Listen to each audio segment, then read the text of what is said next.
Hello, everyone. Welcome to the Thought Sparks podcast.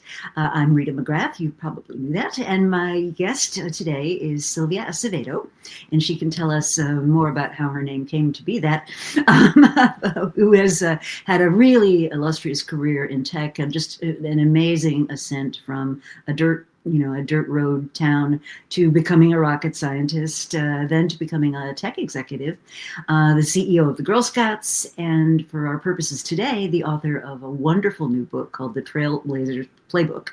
And I think it's going to be just fascinating to hear her story. Also, one of the executives that I really, really admire, like in life. So it's a pleasure to have you here, Sylvia. I'm so pleased you could join me. Oh, thanks so much, Rita. I'm a big fan of yours and have read your books and follow you, on every time you come out with a blog, I'm like one of the first readers. So thank you. It's a real honor to be here. Oh, it's such a pleasure. So maybe start off with why the book and what you're hoping people will take from it. Yeah, I appreciate that. The book, The Trailblazers Playbook, is now out. And it's an answer to, I think a couple of questions. So one of the questions is, after I would give a talk, so many people would say, I'm inspired, but how did you do it? So give me the tactics that I can implement in my career. And then the second question is kind of the more meta question, which was, I had gotten a call from Stanford University in the mid-aughts, and a researcher asked me, how is it that I got to Stanford? And I was one of the first Hispanics, male or female, to have earned their graduate engineering degree. And at the time, Stanford really wasn't recruiting from the part of the country that I came from, which is southern New Mexico. And I didn't know the answer to that question. So the book is sort of the discovery process of the answer to that question. So really, how was it that somebody who did live on a dirt road in Las Cruces, New Mexico, family challenged financially, paycheck to paycheck, sometimes there wasn't enough money between paychecks, and then being able to have the skills to get into Stanford and work at NASA, and then having a tech career. And so I really spent a lot of time in the introspection of figuring that question out, because I thought about it and I thought, I am really different than my cousins and friends from that area. And so why is it that my life turned out the way that it did? Mm-hmm. And I realized that it was conscious thoughts. At the time, it didn't seem like it was as planned or organized as it actually really kind of was. And there were certain skill sets that I mastered and that I continue to use and refine throughout my career that helped me to really develop my skills and expertise to get me ready for the next step. Yeah, I think it comes across beautifully in the book. And I should say for our listeners, my Leading Strategic Growth and Change executive program at Columbia was very lucky to have Sylvia share some of her insights with them. And it really made a big impression on them. They were like taking notes like crazy and sort of, oh yeah, that's something I could take back to my career once the course is done, and really apply those. So maybe just start at the beginning. And I know it's a story you've told a lot, but I think it would be really interesting for people to kind of get a window into early Sylvia and your family circumstances and sort of the steps that you took to get yourself sort of out of that situation, which I think is just really fascinating. And it wasn't easy either. And I think this is something that maybe is worth spending a little bit of time on, because I think I get a lot of questions from parents these days, especially kids that are getting ready to go to college or they're in high school or whatever. And I get asked all the time, like, how do I prepare my kids? And one of the things that's hard to say to them is, don't make it too easy, right? Like, right? I mean, if everything's just sort of smeared in butter and your kids just glide through their whole lives without ever encountering any adversity, the first little setback, they're going to freak out, right? So there's a kind of be helpful, be a center, be there for them, but don't do everything for them, right? Yeah, that's developing grit. There isn't a magic pill they can take for developing grit. And like you, especially when I was the CEO of Girl Scouts, I had a lot of parents ask me, help me figure out how my kid can develop grit, but in a way that they don't fail. Mhm. So it's like, well, you can't make those kind of commitments. I mean, failure is part of the process of learning. Mhm. And so, a little did I know that so much of my life would involve developing grit and that muscle. But, I was, I grew up and all my grandparents were from Mexico. My mom was born in Mexico. My dad was born in El Paso, which is right on the border between the United States and Mexico. And so I grew up in a monolingual Spanish-speaking household, and it was very Mexican culture. And I have an older brother, and my father really favored him. And I always, it's the old story. I wanted my father's love, so I wanted to do everything that my father, prized. He liked math, he liked science, he liked shooting guns out in the desert. And so I wanted to do all those things and wanted to go along. And I wanted to do them better than my brother, which I think is always a bane in my brother's existence. But one day when my dad was signing our report cards, he really praised my brother for his report card, and then he signed mine and gave it back to me. And I thought, wow, what did Mario do? And I went and I looked at his report card, which is fine, but my grades were actually better. And at that moment, I had an epiphany, which was, I can do anything boys can do. And that was very helpful because it really gave me a lot of confidence in my mind. Like, I don't have to be a boy to do things. I can still do things even if I'm not a boy. And that mindset was very helpful because years later, when I became a Girl Scout and I was earning my science badge, and I made him. One of the tasks was doing something around space, which I made a model rocket, and I failed many times. And I like the Girl Scout idiom, FAIL, first attempt in learning. And lucky for me, I my troop leader believed in that because I failed many times. And I really appreciate the single gender focus because I think if I had been in um, a regular classroom and I had failed 4 times making a model rocket, my teacher might have said, Sylvia, this is not for you, it's for boys, especially in that time. Mhm. But because of Girl Scouts, we kept problem solving. And finally, on my 6th time, the rocket went up. And I remember thinking that I could do this. And what is this? And so what was it? And so it was people working at NASA and at IBM. And then when I explored what they did a lot of math and science. And I went to the library. We had a really small Adobe building, but it did have a library with magazines. And all the pictures were of men and men that didn't look like me. And I remember thinking, it doesn't matter. I could do that. And what they did was math and science. So I really committed myself to really learning math and science and even asking my teacher for extra homework, like what kid asked for extra homework, but I did because I wanted to get so good at it. And I Mhm. eventually got so good at math and became a rocket scientist. But also there were other really important character skills that I learned and character traits and values. And, one value that I learned in Girl Scouts was always leave the campground better than you found it. Mhm. So what that means is, always try to improve, make the world a better place. So that mindset was, inside of me from that very young age. And then the Iconic Cookie program helped me learn 2 skills.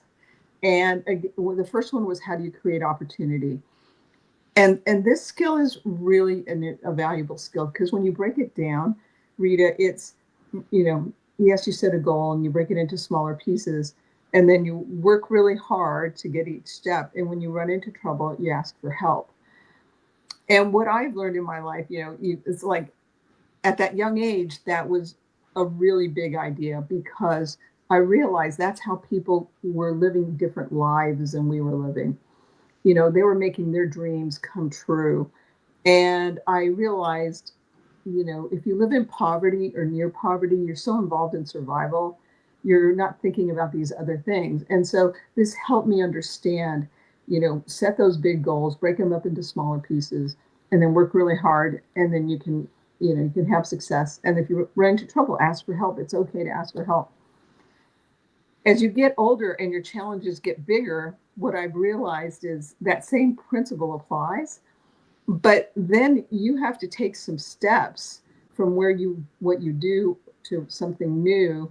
And as you get older, it's harder to take that step sometimes because that means you have to change internally. And so I see that at certain points in my career that taking that next step really took a lot more courage than I had anticipated. But when I was young, that helped me create opportunity. And yes, it also taught me about how do you have courage. Mhm. The other important thing from Girl Scouts was you never leave the side of a sale until you hear no 3 times. I love that. I And love and that. when I look back, I realized that that skill was something that, as an elementary school girl, I began honing. To hear not, when you hear no, it doesn't mean stop. It means like find another way. And then as I got older, it didn't mean just find another way around it. It meant sometimes the best way forward is to find the common ground with that person. Mhm. And that was a skill I began learning at a very young age. And so I'm very grateful for those two things. But it also taught me conviction, so that if I wanted something, and even if I was told no, how do I find a way to that? And there were several times in my career, or when I was in school, I remember I also played the drums and percussion, and I was so good that I was the first chair. And the first chair normally was also got to choose the instrument they would use in the marching band. And I wanted these brand new things called timbales, those big drums. And so my band director ordered them, but he didn't think I should play them. And I said, well, first chair always gets to choose. And he said, you can't. And I said, why not? And he said, because you're a girl. I'm like, that's not going to change. Why not? And he said, they're too heavy. And I said, so what you think is I can't carry them. And he said, yes, you can't carry them. So all summer long, I worked out. Again, this is rural New Mexico. There wasn't like a Gold's Gym or something. I honestly got my mom's overcoat and I stuffed it full of rocks. And I walked up and down. I rode my bike a lot. I walked up and down the football field at the high school, just practicing, carrying heavy things. And so when the school year started, I said, I'm ready. And I strapped those timbales on and I marched up and down. And I remember the band director, Mr. Ramsey, goes, oh, because how many people are going to be mad at me? And I looked at him, I said, why? He goes, because I'm making the girl carry the heavy drums. But I really enjoyed that experience. But I would not have gotten there had I not been exercising that muscle. And Mhm. then a few years later, when I wanted to go to college, the college counselor, when I signed up, she saw me in the lobby and she said, what was I doing there? And I said, I wanted to have the college counseling. I'd signed up for it. And she said, girls like you don't go to college. Wow. And statistically, she was correct, but no educator should say that. No. But remember, at that time now, that was just my first no. So I just walked into her office.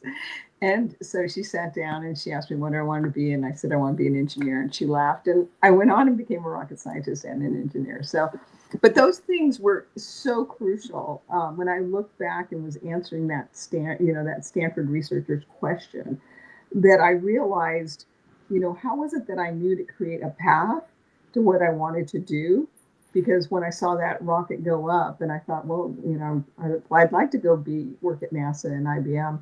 I began creating that pathway by saying, I've got to be good at math. I've got to be good at science and working very hard. And then when I wanted to go to Stanford, realizing I needed to be good at extracurriculars, and I didn't even know what those extracurriculars were. But I soon learned. And as a result of that, I realized I had been practicing that skill for all those years. So I Mhm. could do that. And so when I think about that along the way, I was working at Sandia Labs, and my first job at Sandia Labs was a field test engineer, and there were no bathroom. There'd never been a female at all. And you weren't part of the, because it was field test, we weren't part of the main Sandia Labs office area. You were separate. And in that separate area, they never had any women. So there were no women's bathrooms. And so when I showed up, they weren't necessarily excited that I showed up, but this is what I wanted to do. It was part of my path. And when there wasn't a bathroom, it wasn't even, it wasn't like you can go ride it, to the, because at Sandia, you had to have a certain kind of security clearance to get to that other area. And I didn't have that yet. I couldn't even go to their bathroom. So I had to go find other bathrooms. And I just brought a bike in to work, and I showed up every day. And finally, after 6 weeks, I wouldn't drink much water. It was the desert, but I wouldn't drink much water. And I remember always coming home and just drinking so much water at night. But I didn't give up. And after 6 weeks, they showed up and a brand new porta potty that said hers was on it. And I think had I not had those years of, okay, how do I work around it? What do I keep doing? That those muscles helped quite a bit. So then when I finally, worked at NASA as a rocket scientist, which was a great experience working on the Voyager 2. But then it was also at the time where after that, I really saw technology taking off, and I went to Stanford University and got my master's. But then I couldn't get hired, Rita. At a very famous company, which is a good company. Literally the guy came out, he looked at me in the lobby and he said, "You don't look like a Stanford engineer." So I pretty much knew at that point, no, I don't know. I don't think he's going to hire me. But all my classmates got jobs at companies like Apple, at Tandem, Hewlett Packard, Intel, LSI Logic. They were all getting jobs. I wasn't. I ended up redoubling. People used to kid that I would go to the opening of a postage stamp. I went to everything. And finally I got a job as a facilities engineer in IBM, and in South IBM, kind of a little bit further away from the heartbeat of Silicon Valley in Santa Clara, where a lot of my friends were. But it didn't matter. I got my foot in the door. It wasn't the exact job. But again, I really applied myself like that young kid. How do you do that extra work? Raise my hand, just throw extra work my way. And I finally got an opportunity, and I did, to work on a very key component. And I applied a lot of innovative ideas. And I showed two ideas. One proposal, the way it was always done, which was what was expected. I could have just stopped there and just said, "Here, I did what you told me to do, and here it is." But instead, I put it on CAD, which was new at the time. I also asked the workers on the line how it could be improved, and they had some really great ideas. I incorporated that in the CAD drawing. So then when I then showed it, the main manufacturing boss looked at them, and he said, "We always do it this way. This looks innovative," which I didn't think about at the time. And he goes, "We'll try it." And because they implemented it very quickly, production really shot up in a very short amount of time. I was fortunate, and that turned out to be one of those opening moments in my career, because IBM, I didn't know it, but was about to build a massive plant. And I still remember it, 765,000 square feet, size of a small shopping mall. And he chose me to be the lead manufacturing facilities person. And, over people who had been there years, I got tapped to do that. He said, "Because you showed innovation." Mm-hmm. So those kinds of things really helped my career quite a bit. And throughout my career, I continued to do that kind of, how do you create opportunity, work really hard, get extra information. And then also, when you hear no, how do you find a way to say yes? Well, and I think one of the things that for our listeners is just such a valuable lesson that I want to underscore is you didn't have too narrow a range of possibilities you'd entertain. Like I think especially that first job at IBM, like wasn't what many of your classmates would have sort of deigned to Yeah. deigned to take, but you saw it instead as an opening. And I think throughout your career, and in the book you describe this a lot, which is just because something isn't, just because there's not an obvious direct path to something, doesn't mean it's out of your reach. It just means you're going to have to get creative about finding a different direction there. So maybe talk a little bit about how you went about. I think this is just so fascinating. How you went about making this idea of being in the C-suite at a tech company, Oh. and how you learned like what it would take to do that. And I've always been so impressed by this. You had like this mental checklist, and you were just going to go do all those things that it would take to do. So you have I to don't think remember. very many people think about their careers that way. Well, I know. And I think it was because from that very young age, you're like creating opportunities. And so when I wanted to work at NASA, it was science and math, and I was so focused on that. But, when I worked at IBM and I had that opportunity to work on the big manufacturing line, and, I've been given kind of free reign to make it innovative. So I really did include many things that were so innovative at the time. And some may seem simple, but they were really different at the time, which was we had huge windows, so people didn't have to get in those bunny suits to go into the manufacturing line, and you could go walk around the entire area and see what was going on without actually getting in it and disrupting it. The other thing was it looks like just a white, very monochrome area.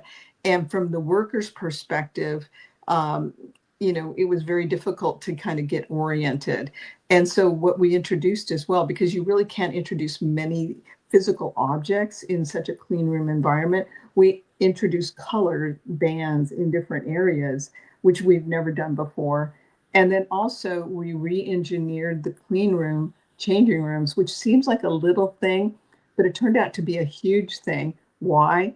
Well, there were predominantly women working in some of the more complex skills of putting all the components together, and not even an eyelash could fall out and touch the product, because that would completely ruin it. So you had to don this piece of equipment and then go through an air shower. We re-engineered it so that it was actually very close to the bathroom and also to the break room. And so it seems like a little thing, but in other areas, bathrooms are sort of put like in the corridors in a certain area. We've designed them so that they were right where the change rooms were. So somebody could, very quickly get in and out of their uniform, in the bunny suit, and then go back to work. That saved probably 20 minutes, maybe half an hour a day. That sounds little, but it actually was a really big thing. Plus, the workers really appreciated that as well. So we really thought and redesigned a lot of aspects of their work. Anyway, the big bosses from IBM, the first time I ever heard of the term C-suite, the C-suiters were in town. And I saw the plant manager, and I was kind of in the background just in case there were questions he couldn't answer. I saw them looking, and the things that they were most delighted with predominantly were things that I had innovated. And at that moment, that was my moment when I thought, I want to be one of them. I get to be one of them. And remember, I came from southern New Mexico, to call my parents up or, relatives or and to say, hey, I want to be a C-suiter, like they would have been encouraging, but, Rita, that would have been it. So the only person I thought might know would be my boss, and that's who I asked. And he laughed, which was my first no. But then he just threw off all these, different jobs. He said, you have to have manufacturing, you got that. You have to have sales, you have to have product marketing, you have to have enterprise marketing, you've got to run a P&L. And back then I had been on a technical track, I didn't know what a P&L was, but I wrote it down. And so that was my checklist. And so my first step was, I knew IBM had sales in Silicon Valley, and I thought it would be easy because they were looking for engineers, so they could be technical people selling to companies like Intel. That was another one that took me a long time. Then I broke through, almost a year to break through to that, which I did. And then once I got into sales, then I looked at product marketing, and somebody I knew had been at Apple and hired me there. And then I moved into international at Apple, which was a very difficult opportunity to pursue. And then I went and ran a P&L at Autodesk and on and on. So I did have that checklist because I didn't have at that time a mentor or somebody who was saying this is what you need to do there. Mm-hmm. But I'll talk about that experience at Apple because this is one where you really do require a lot more persistence and courage and belief in yourself and that conviction, because I saw that I was doing really well in domestic in the US part. And there was a job exactly the same, but in Latin America, in international. And I went thinking, I've got this one because here's my latest appraisal. Here's what I'm doing. This is exactly what you're looking for. You speak the language. And I speak the language. This is like, I remember thinking, this is going to be like no brainer. And I couldn't even get past the HR person. She said, "Oh, you're not qualified." And I'm like, "What?" And she said, "You're not qualified." And I thought, how could I not be qualified? I'm doing that exact same job. And she said, you have to have prior international experience. And no matter what I did, no matter who I talked to, and I tried talking to everybody, the hiring manager, all these different people, everybody was like, no, absolutely, you have to have prior international experience. But I kept seeing that job being posted month after month. So finally, after a few months, I said, what am I really good at? I'm good at data analytics. And so I did this deep analysis, and I remember going to the library, talking to people at Apple, and I put together something. This is before CRM, before Oracle, that kind of stuff. And I put together who our big major corporations were and the percentage of or product they were buying. And then I extrapolated what it would be like in that region. And I put a presentation together, and it would be millions of dollars. And so this is where a little bit of the chutzpah comes in, is that I said, who would care? Because the hiring boss I knew didn't care. The person in HR wouldn't care. Even the guy that headed up Latin America wouldn't care because he'd already said, no, you have to have prior international experience. I'm not going to lower my standards. So then I went to I found out who was the head of sales. I knew he would care for all the region. And it was in a different building, and I went and I waited for him because I could get in with my badge because I saw a picture of him. And one day, finally, I'd been there a few days. One day, I saw him come in, and he went right to the elevators. And I walked up to him and I said, John, I can help you grow sales with signed global contracts by millions of dollars next year. He looked at me like, I don't know who you are. And I showed him my badge.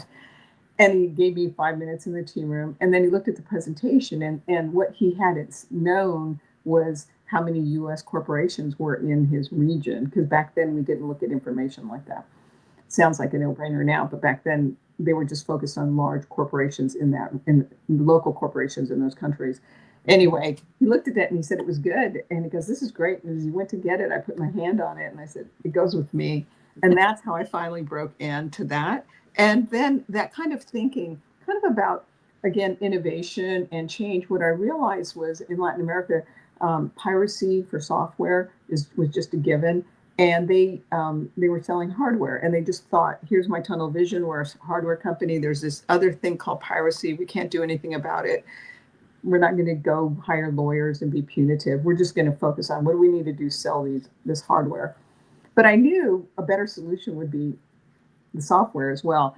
And so even though people didn't want that, I mean, inside the organization, I met with distributors, Ingram Micro, and we created a distribution channel, and they got over $250 million the first year. It was just amazing because people really did want a complete solution. That then got a lot of recruiters' attention, and I got recruited to different places like Autodesk and others because of that success. Mm-hmm. That's just amazing. But it does kind of show kind of like seeing around corners. Like sometimes it's kind of obvious, or you think a wall is, immovable. Like you think piracy is just an absolute. You can't do anything about it. Mm-hmm. But I found that major corporations wanted real software, and you need to create a legitimate channel for it. And so, I did that a couple of times. I also did that in Autodesk.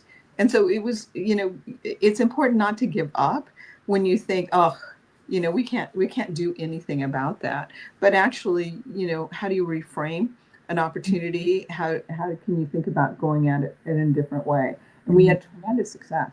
Mm-hmm. So let's talk a little bit about, failures. I mean, we both had plenty, and I think my friend Amy Edmondson talks about 3 kinds of failures, right? So there's the basic ones where you overlooked something, or you were careless, or you were rushing, and we don't want to. We want to learn enough to get past those. And then there's the systemic failures where you really, a lot of things can kind of domino and things go terribly wrong, and you really don't want those either. But then there's these intelligent failures where you couldn't have learned what you needed to learn unless you tried it and it didn't work out, and that then revealed something that maybe would work out. And I think your philosophy on those is really interesting. Well, no, I've had many failures, and I think maybe the one that you're alluding to might be my Autodesk failure, where I was in charge of Latin America, and we had so much success because I was on a roll that we were responsible, at least 1/4, for half of the company's profit, and I felt like it would continue on because we were just doing everything so well. And I then learned a very important lesson, which is contingency plans. But I had 6 quarters of just beating the numbers dramatically, and I was so confident that before an earnings call, my boss came to me and said, "How are you doing?" And I said, "We're golden. Here's our forecast. We're going to beat it again." And then, unbeknownst to me and the world, Mexico devalued its peso. And instead of handing a profit, I handed a loss to the company. And it was right before Christmas. I then learned a lot of people had been planning on selling shares so they could do their, Christmas vacations. There was a domino effect. It was very searing experience for me. And so at first I handled it really bad. So on top of that, I handled it first very badly. I got really defensive. I thought, how was I to know? I'm just, all the classical things. That didn't help anyone and didn't help the company, didn't help me. And finally, I kind of sat down with myself and said, come on, Sylvia, they hired you as an expert. You missed it. You own it. You gave the forecast. And then realizing that I did. And so then I realized something else is how could a company, I think we were at 200 million a year at the time, we had kind of a single point of failure, and how can we make sure that doesn't happen again? And no currency hedging or anything like that. So then I became part of how do you solve that so that doesn't happen again, and that really did help resuscitate and help me come back from that big mistake or error or failure, whatever. But to this day, when I think about it, it's like, oh, I know. Some of those are just horrible to remember. But yeah. But I think one of the themes that does run throughout the book is that your career growth and personal growth are often connected. Yeah. It's like Marshall Goldsmith's old line, right? What got you here won't get you there, and the need to kind of work on yourself at the same time that you're building things in the career is really important. So you do all this fabulous corporate stuff, right? And then you got interested in education, and I love the perspective that you took on sort of how you got people behind the efforts in, was it Austin? To really think about building this workforce of the future, because it just is applying that same creativity and grit into a kind of more of a social situation that I think would be interesting for people to hear about. Well, it also is something that got me to make that pivot was also something that I finally dealt with. And this is really important as well, because I had been so driven in my career, but I was never reaching the C-suite, getting to the VP title, but not getting to like inside the C-suite. And I was very successful at Dell, and it didn't have the same result that I thought it would professionally. And I learned a few lessons when I wasn't talking like a leader. I wasn't speaking in leader language about creating value and strategy. I was talking like an operator. So that was very important, learning that, and that was very helpful when I transitioned to education. But the other one was I'd had a very difficult moment. It was really hard. It was very difficult, and just in brief, it was a big family tragedy, and unfortunately, my father killed my mom and then killed himself, and that was a very difficult thing, and it blew my family, apart, and it was like a nuclear bomb, and it was incredibly difficult. And when I finally got well enough to go back to work, I did, but I also had kind of an edge and anger at my father, which then got kind of focused on authority, which I then realized was probably the reason I wasn't getting promoted. I kept showing up my bosses instead of helping all of us grow together. And while that got the attention of recruiters and got me bigger jobs outside, it didn't help me grow within a company. And it was going through that work of dealing with the trauma that I was able to see how I had really kind of stopped my own growth, and also learning that when you change the way you see the world that you see changes as well. And being able to forgive my mother, forgive my father, and forgive myself, yes, that made me a lot more compassionate. Still made me, I was still competitive, but it made me very, much more compassionate. And there was an opportunity where around that time where a neighbor had asked me to tutor someone. And I realized that the growth of the need in education was outstripping the local supply. And while I had fully intended, after taking time off, to return back to technology, at that point, I saw that my skills in learning how to scale and really figuring out how to make uncommon connections could be very useful in education. Mm-hmm. And what happened then is also there were a lot of people in Austin at the time. It wasn't the tech hub, known as the tech hub as it is now, that were involved in how do we make Austin, that tech hub. And I, in particular, got really focused on the education of the workforce. But instead of making going at it the way most nonprofits were, we've got these kids, they're underserved, they're under-resourced, we need funds to help them. I instead turned it around and said, what are we trying to do with the corporations? We're trying to compete globally. We can't possibly import all the people that we need for that. So how do we grow the workforce of the future right here? And that was the value proposition. And with that, we got funding, and we were able to do scalable grassroots mobilizations, train so many people. And then also some of the pain points where people would say they don't have any books at home. We were able to get over 250,000 books, give them away. Many kids could never get glasses for whatever reason. We had vision vans going to the different schools. We made over 15,000 eyeglasses.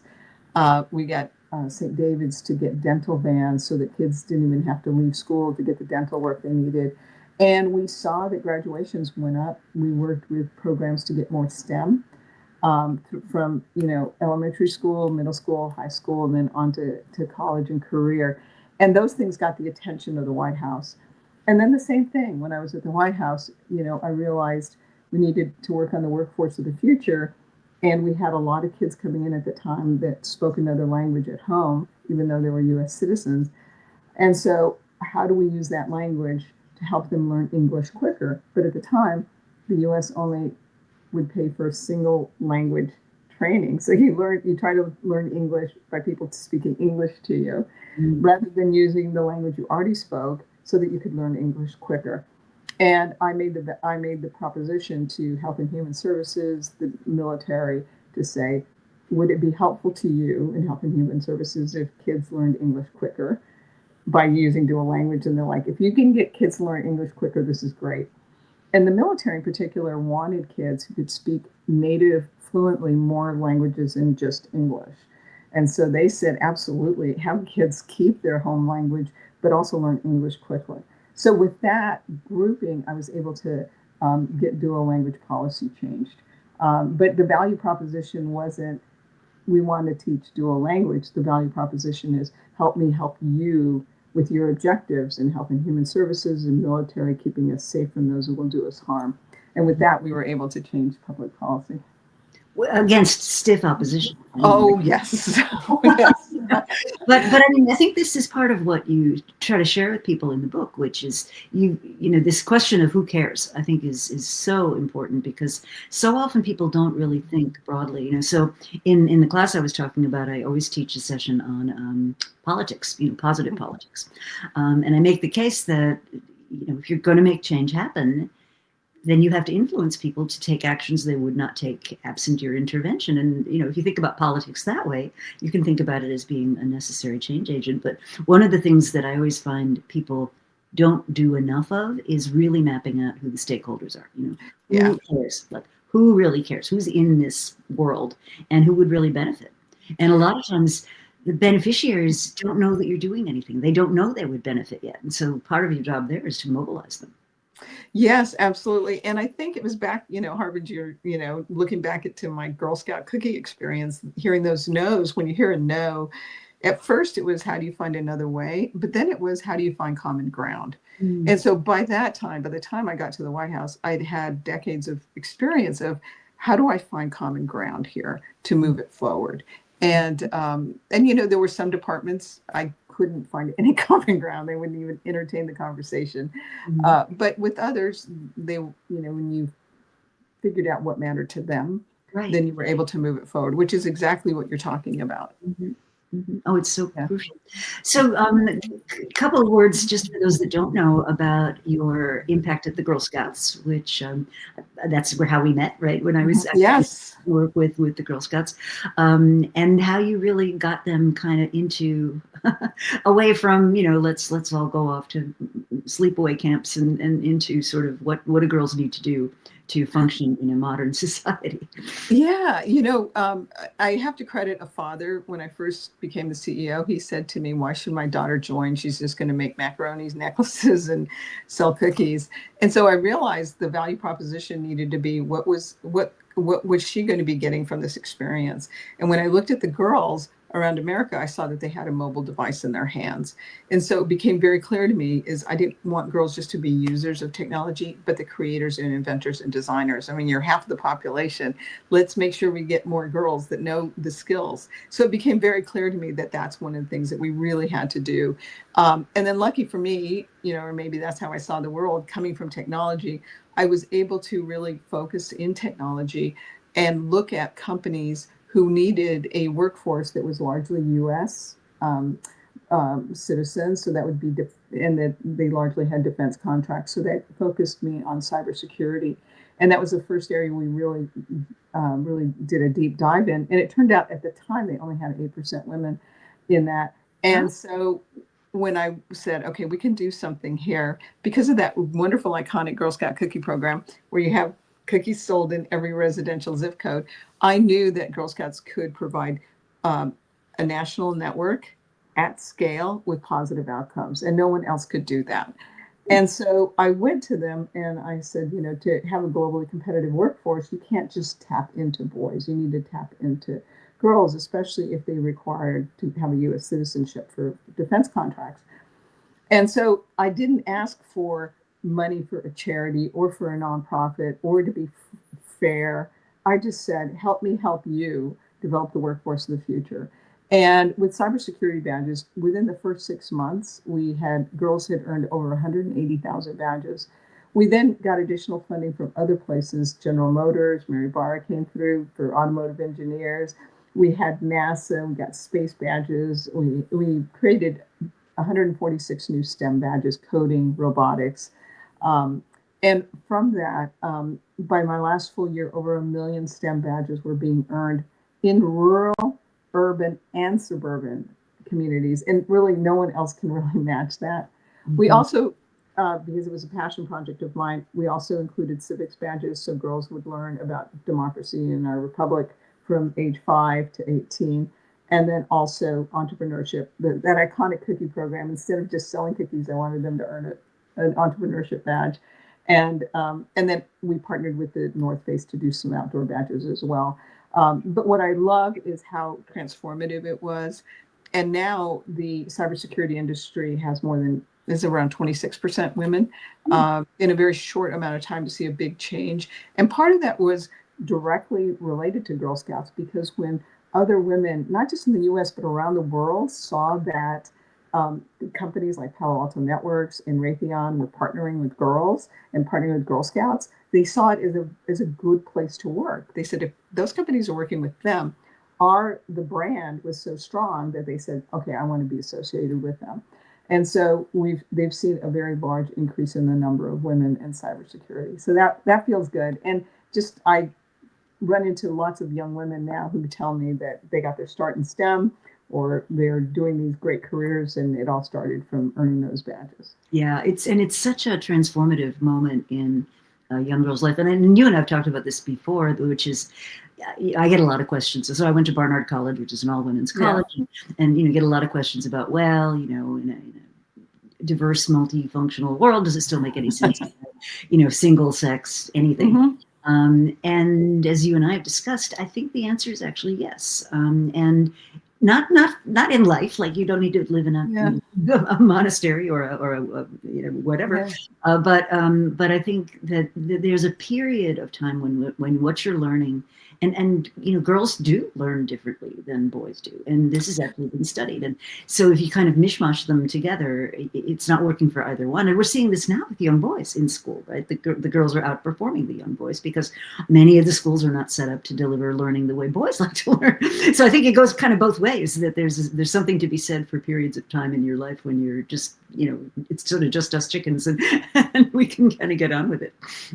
You're absolutely right. It especially with STEM, turns out almost all STEM education in the US was designed around what interests boys. Right. And then your other corollary is, like in the classrooms, it's like, so how do you teach it and girls stay motivated? And then that kind of leaves boys behind. So I think there's a lot of merit for single gender programs for young people, especially for children. I really think there's a lot of value for that. And it turns out for a lot of girls like that, it's like you can fail, and you can fail repeatedly until you finally do it. And if you're doing something that's non-traditional, you might not be allowed the failures. It's like you have this talent or you don't. And if you want to build it, you're not given that leeway. So I'm very fortunate that was my experience. And so when I was the CEO, I worked very hard to make sure that we gave that same experience to lots of girls. And then a nice kind of ending, like one of the last speeches I gave before COVID hit was in Birmingham, Alabama, and this family was waiting for me to talk with me after my speech. And they were from rural Alabama, and they'd driven hours to see me, and they said, our girls earned every cybersecurity badge, and they wrote their college essay, and they got 4-year full ride scholarships as a result of that. And they would not have ever gotten it except through Girl Scouts, because it wasn't available anywhere else. And it was a real full circle moment back to that young girl from a dirt road that got that experience of the rocket and learned those important skills. So I really appreciated that. That's wonderful. That's just so great to hear. So bringing us to the current moment, you're now on boards. So, yeah. And one of the most significant figures, in the whole chips fab, that world, right? And in fact, I was just at an event talking to a person at Qualcomm who's just a huge Sylvia fan. So here we are in the US. We've allowed some of our leading companies to make some really terrible commercial decisions. We've given a lot of leadership in some of this to other, companies from other countries. We passed the CHIPS Act. All this stuff is going to come back, but where do you see some of the issues with that? Yeah, I'm on 2 semiconductor boards. So one of them is Qualcomm, the other is Credo Technologies. And, when I read the CHIPS Act, seeing it as very germane to my work, and I realized that so much of it was focused kind of on an automotive manufacturing mindset, and that you kind of build the factory and, other people can run it. But I realized with the type of expertise that you need for the state-of-the-art elite manufacturing, like can only be done in Taiwan or maybe in Korea at Samsung, we didn't have anything at that time that rivaled that. And if we built the manufacturing facilities and filled it with equipment and had people working it, who was going to be the leader? And I realized that we didn't have that executive talent. So here we'd build the factories and we'd have expats running them, which was kind of counter to the whole idea of the CHIPS Act.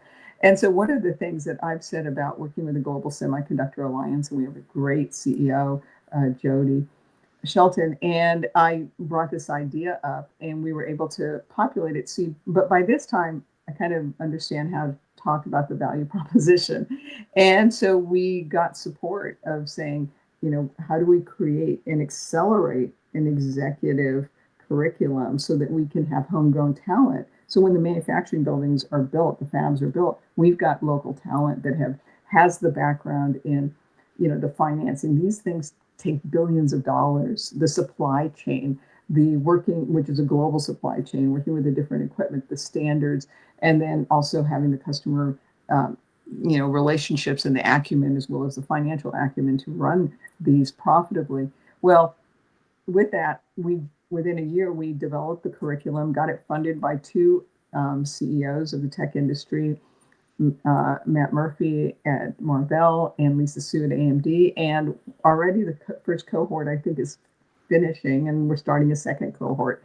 And that is less than a year and a half in timing from idea to execution. But it matters quite a bit because you realize you need to have that executive leadership, homegrown, who can run those important chips. So it does require being in the semiconductor industry. Every day you're going to read something in the media, whether it's rare earth situation from China, right? Or, strategic tools that you can only get from the Netherlands, to all sorts of issues. So it is an industry that requires a lot of geopolitical expertise, but also a real, focus and understanding to stay on top of the current events of what's happening.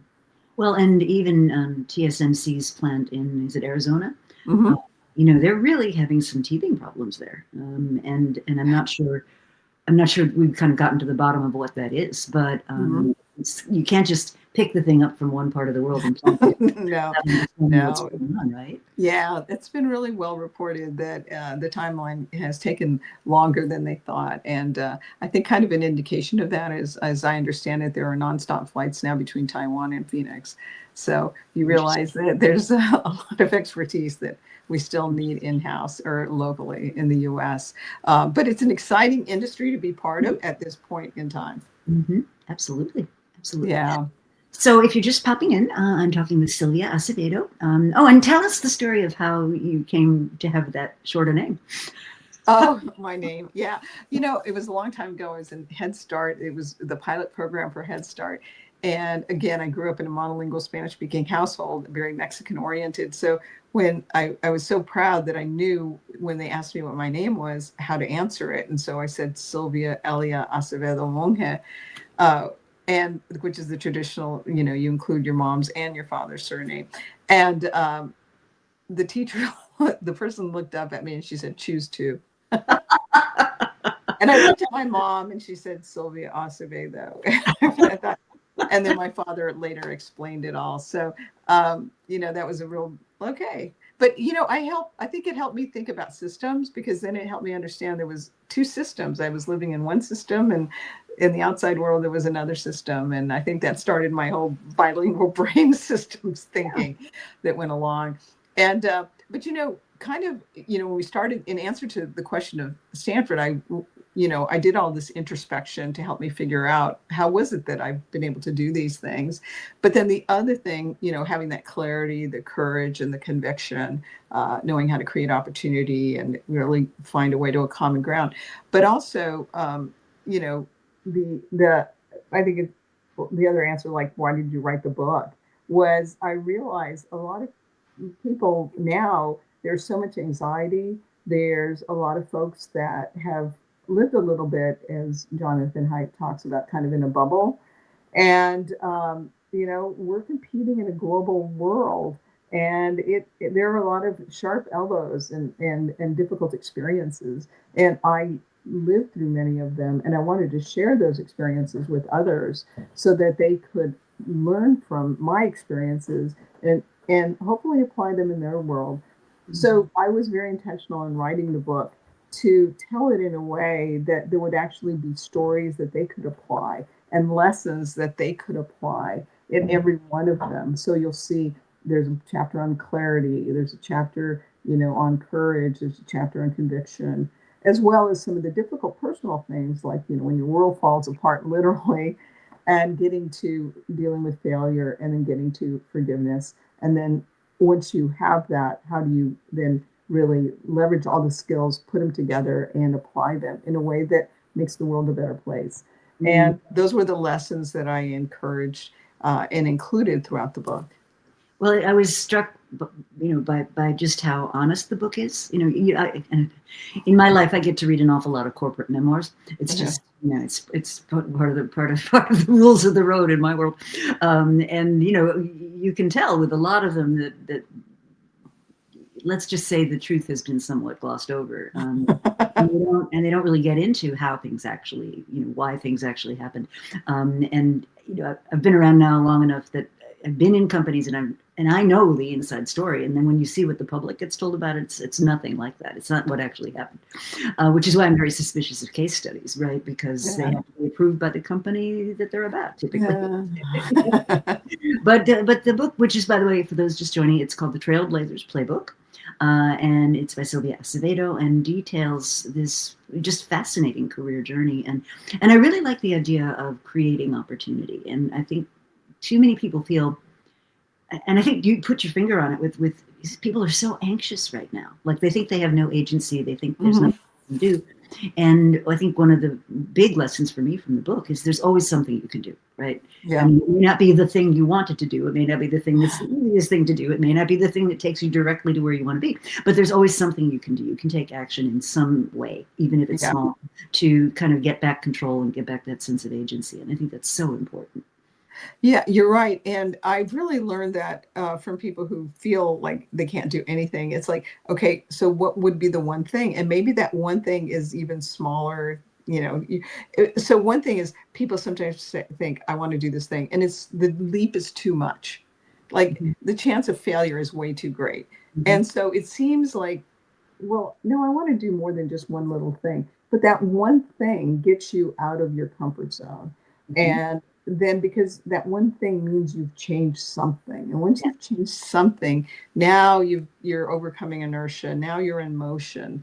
But so frequently, I think people want that quick fix and want to be able to leap forward. And because many kids have had in the US that bubble wrapping around them, and somebody has smoothed the way. Exactly. Now when it's not that easy. Other people, you're competing not just about the best in the US, you're competing about the best from the world. It can be incredibly challenging, and you haven't learned how to recover. You haven't learned how to persist. You haven't learned how to create common ground. And those are tough lessons to learn the higher up you go in your career, to learn those skills for the first time. It's a lot easier to learn them when you're young. Definitely. And I think the consequences are much greater. The other thing I find that is very interesting to me is, I work now at pretty senior levels in most companies. And even like in the C-suite, they talk about them. Like if they would just me, if they would just do whatever. And I'm like, who is them? Is it the board? Like, is it the American electorate? Like, the buck really does stop with you folks. What are you talking about? It's just absolutely fascinating. Really, really interesting, that tendency to not own it, right? Right. And having those moments of when you realize it is you, and it does require change, and that change can be so difficult, especially if it's your perspective or your way of doing things that has to change. People will do a lot not to do that. So, but yet want different results. Well, right. Yeah, I mean, it is a fascinating thing, and it really, really hurts. So where do people go to learn more? So there's several places. One, wherever you buy your favorite books, whether it's locally or Barnes & Noble or Amazon, you'll find Trailblazers Playbook. If you want something for your younger kids, I've got a middle school memoir, Path to the Stars. But Trailblazers Playbook, I've been pleased with how it's selling. I'm really grateful for that. The other thing is I have a website, which is my name, sylviaacevedo.org. There's more information there. And again, I've been pleased, and I'm going to have to, by the end of the month, have to put together a way you can get signed, autographed because people really want me to have touched the book that they're reading for some reason, which I think is great. So you'll be able to buy a signed autographed copy by the end of the month at sylviaacevedo.org. But clearly, wherever you like to buy books, but clearly Barnes & Noble, and as well as independent bookstores and Amazon, you can find the book. So thank you for that, Rita. It's always a pleasure. Thank you for everything that you do as well. It's such a pleasure to spend some time with you. And yeah, a great book, great lessons. Thank you for this. And for those that are curious, sylviaacevedo.com will answer a lot more of your questions. So thanks very much. Have a lovely evening. Thank you very much. Bye.